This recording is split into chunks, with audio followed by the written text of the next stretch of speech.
mais vraiment hyper radical et je sais que certains en diaspora vont m'en vouloir de ça. Mais je pense vraiment que de la même manière que pendant très longtemps, juif, ça voulait dire de Judée, venant de Judée. Moi, je suis, judéenne. Voilà, c'est ça que ça voulait dire et en France, on disait israélite, ce qui voulait dire la même chose dans le fond.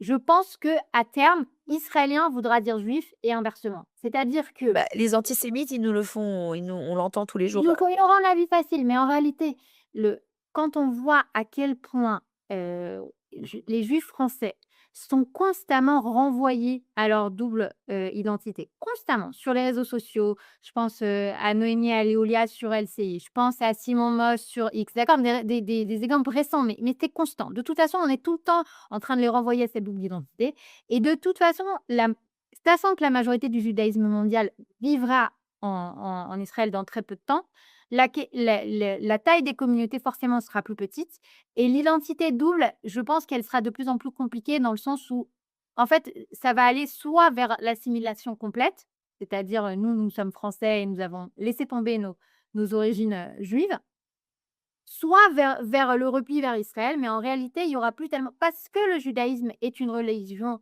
une ethno-religion, pardon pour le bafouillage et parce que de toute façon ça veut dire la même chose et puis il faut pas oublier que la construction moderne qui est d'être, français de confession juive, c'est une construction moderne. Ça fait pas longtemps qu'elle existe, ça fait 200 ans d'histoire environ et je crois pas qu'elle va tenir la durée, vu la situation dans le monde et vu aussi l'évolution naturelle d'Israël.